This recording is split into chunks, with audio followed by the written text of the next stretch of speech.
Bueno, regresamos.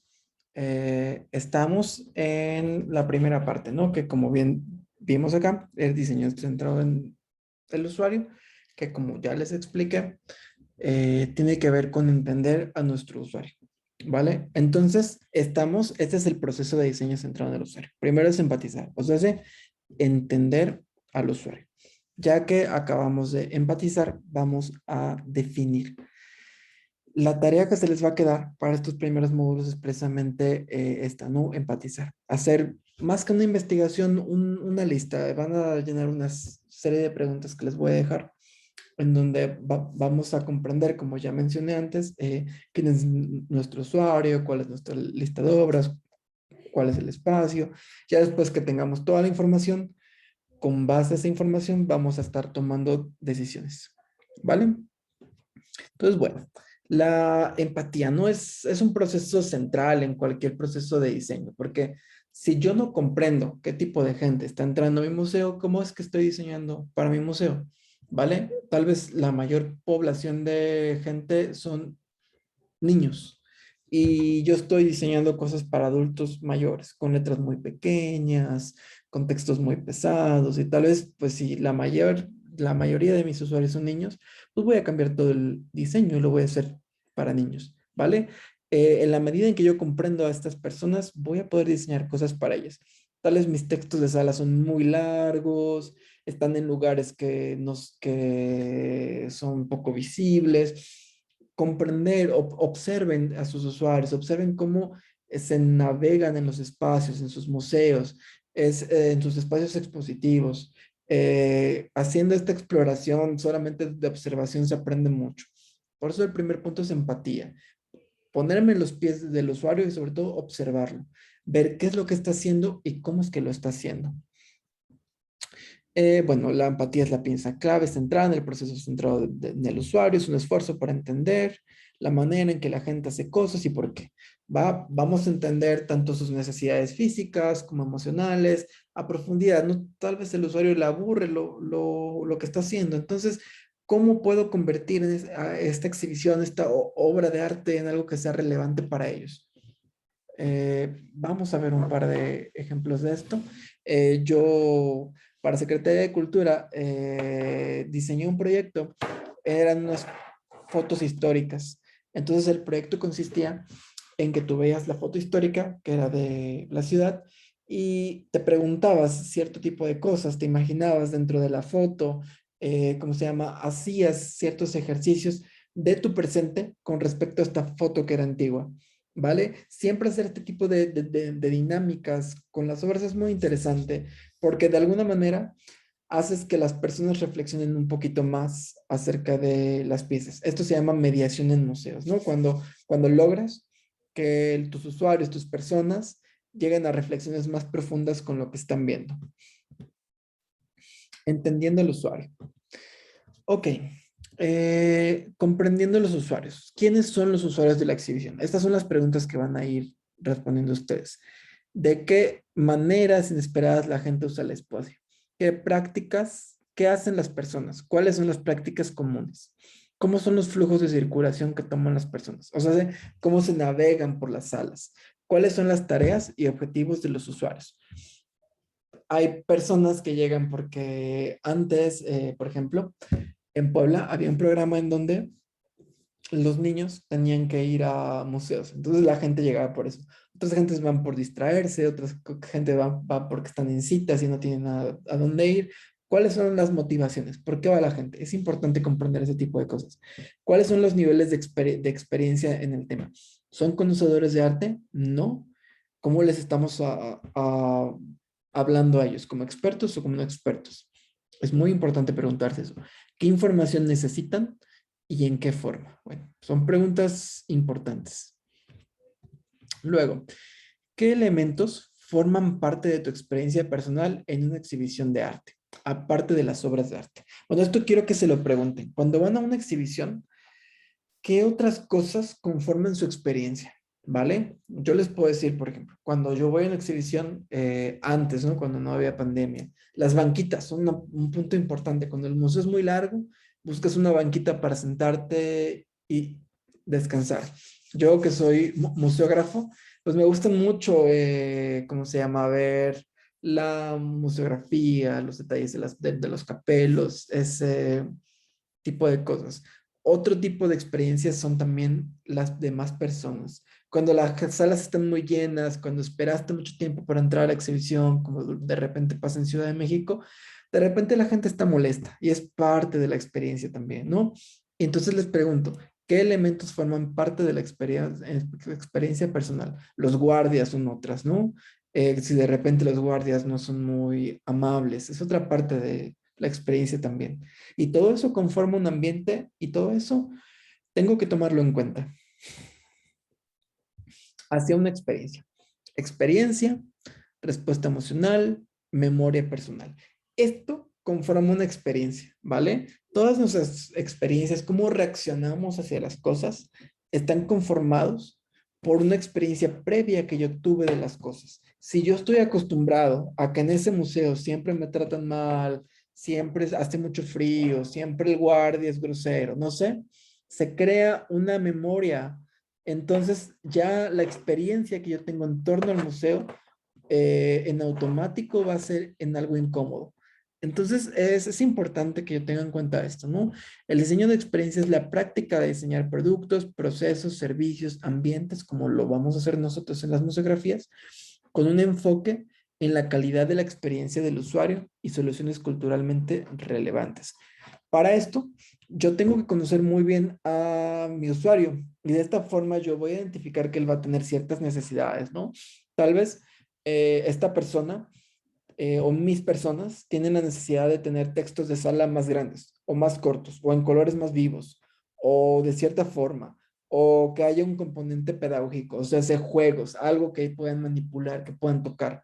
Y en la medida en que yo le voy metiendo esos detallitos, su experiencia se va haciendo algo memorable y algo que les va a gustar.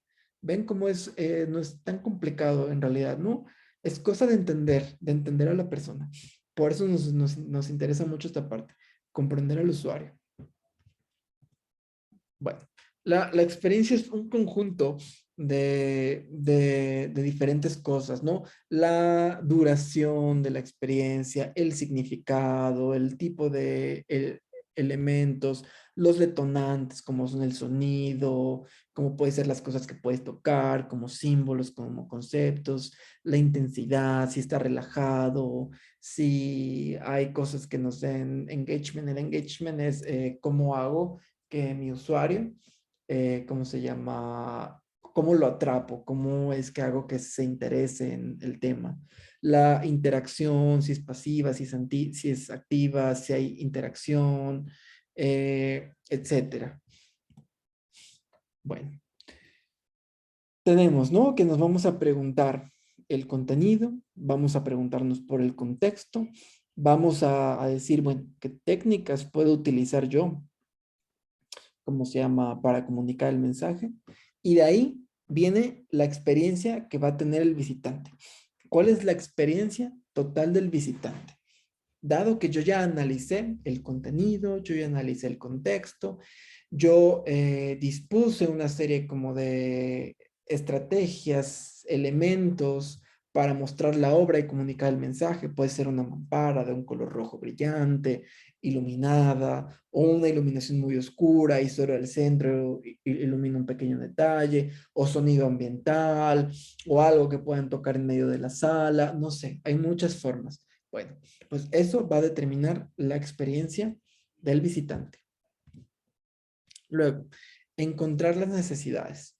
Eh, es el arte de descubrir las necesidades reales de la gente. Es complicado, digo, esto ya es un estudio más complejo para una museografía en forma estudiada, con más tiempo, ¿no?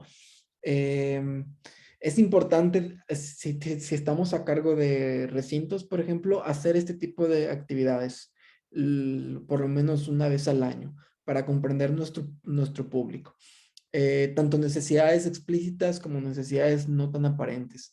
Por ejemplo, la exhibición es muy larga y tal vez la gente necesitaba unas banquitas en medio y yo nunca se las puse y se dan cuenta que en medio del recorrido la gente se sale porque se cansa O te das cuenta que los textos de sala estaban muy pequeños o que las cédulas no las encontraban o no identificaban. Bueno, son necesidades que se encuentran, ¿no? Descubrir necesidades latentes o brechas de uso, descubre las diferencias entre lo que la gente dice que hace y lo que realmente hace. Si tú le preguntas haciendo una encuesta, oigan, ¿ustedes leen los textos de sala? Todo el mundo te va a decir que sí. Y si le preguntas, bueno, ¿de qué iba el texto de sala? Nadie sabe. Hay una brecha muy grande entre lo que la gente dice que hace y realmente hace. Descubrir las emociones que guían a sus comportamientos, buscar usuarios externos, considerar los problemas como oportunidades. Siempre que yo encuentro problemas en el uso, en la exhibición, en que si le gustó, no le gustó, etcétera, etcétera, bueno, puedo verlo como oportunidades para mejorar la experiencia del usuario. ¿Va que va? Bueno, vamos a continuar. Esta es una foto muy padre porque es precisamente clásica foto que se le pone a los diseñadores, ¿no? Consideren mucho a estas personas, a los usuarios, porque ellos son los expertos. Ellos saben qué es lo que les gusta y cómo les funciona. Nosotros muchas veces decimos, pues que el texto de sala de tal forma, en tal lugar, con tantas fuentes, tanto largo, pero nunca les preguntamos. Y ellos, pues son los que al final los que van a vivir la experiencia que estamos diseñando. Hay que preguntarles, hay que consultarlos. Esta foto está muy padre porque es la gente diseñó su propio sistema, ¿no? Para hacer fila y poder estar sentados. Entonces, bueno, ese es el mundo del diseño. Consultar a la gente, ¿no? Y ahorita como museógrafos, pues nos vamos a volver diseñadores. Entendiendo el espacio. Voy a hacer una pequeña pausa. Ok, entendiendo el espacio. Vamos a continuar. La observación. Vamos a recopilar mucha información del espacio. ¿Por qué? Es importante porque, por decir, yo voy a decidir que mi exhibición necesita una pantalla, ¿vale? Entonces, si yo no sé ni en dónde están los enchufes en la sala, pues ni siquiera, o sea, voy a diseñar perfecto mi exhibición y cuando me doy cuenta tengo que cruzar una extensión por toda la sala cuando pudo haber puesto la pantalla junto al enchufe. Bueno, son cositas así para que parecen básicas, ¿no? También para conservación preventiva. Saber en dónde están las ventanas, saber si hay aire acondicionado, si hay tal vez un flujo de personas ahí en espacios estrechos que pueden poner en peligro la obra. Es importante observar el espacio, recopilar información sobre el espacio, observar y trazar sus características, ver dónde están los spots de iluminación, si es que tenemos, ver dónde se localizan los guardias para cuidar las obras, ver el tipo de muro, tal vez no es tan fácil estar montando y desmontando cosas, entonces mejor voy a poner unos sistemas rígidos para no estar dañando el muro. Es muy importante observar nuestro espacio y entender también el espacio, como ya lo mencioné, en relación a, ¿cómo se llama? El espacio en relación a nuestros usuarios. ¿A qué va? Primera impresión. Ok. ¿Cuáles son las características del espacio? Estas preguntas también las van a responder ustedes, ¿vale? Puedes reconocer diferentes áreas. ¿Cuál es la organización espacial? Lineal, cuadriculada, es un cuadrado, es un círculo, es un parque, es abierto, ¿cómo es? ¿Cuál es la orientación geográfica?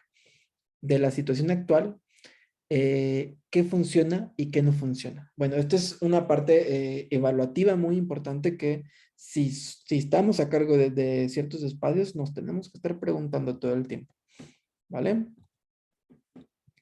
Después, anotaciones y mediciones, detalles técnicos. Tenemos luz natural, tenemos un sistema de iluminación, tenemos enchufes eléctricos, tenemos ruido de afuera, cuánto ruido hay.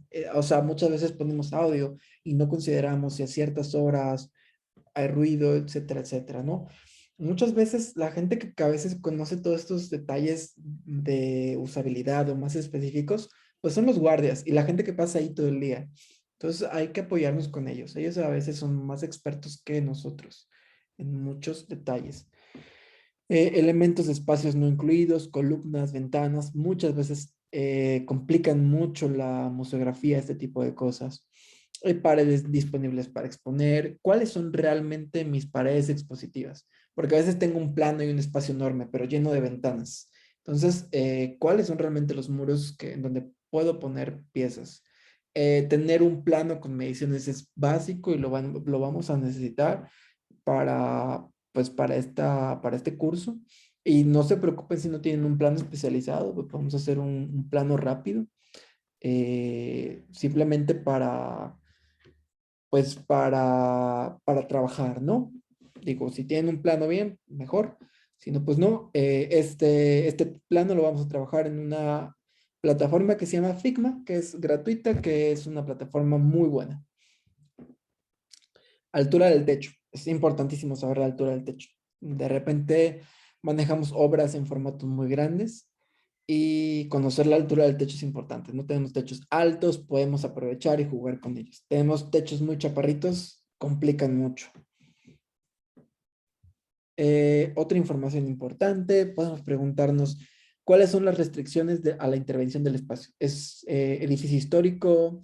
Tal vez es como, no sé, tiene mucha madera, es delicado, es fácilmente flamable. ¿Cuáles restricciones tiene mi espacio? ¿Hay acceso suficiente para traer exhibiciones al espacio? Nos ha pasado, a todo el mundo le ha pasado, que de repente no mides bien la obra, es de un formato muy grande y no cabe por la puerta. O, híjole, apenas si cupo y solo porque Dios es grande. Mucho cuidado con los accesos, ¿no? Los accesos a las exhibiciones y los accesos a los espacios son un punto bien importante en la museografía, porque es cuando se daña una obra regularmente, es cuando la transportamos o cuando la movemos. Entonces, mucho cuidado. ¿Es el suelo lo suficientemente fuerte como para soportar objetos pesados? Importantísimo, ¿no? Yo una vez monté una exhibición de Javier Marín ahí en el museo y muchas obras las mantuvimos en planta baja por cuestiones de peso. Eh, ¿Cómo funcionarán los medios de comunicación? ¿Hay espacio de almacenamiento para el equipo? Bueno, si sus obras les llegan en embalajes de madera, ¿tienen suficiente espacio para guardar esto? Hay obstáculos a considerar, por ejemplo, cambios de nivel, columnas, cositas importantes a considerar, ¿no? A veces la gente se cae por no considerar este tipo de cosas y ocurren en accidentes tanto para las personas como para las obras. Y bueno, vamos a la parte de SketchUp. Para eso le voy a poner esto por acá y nos vemos en el siguiente video.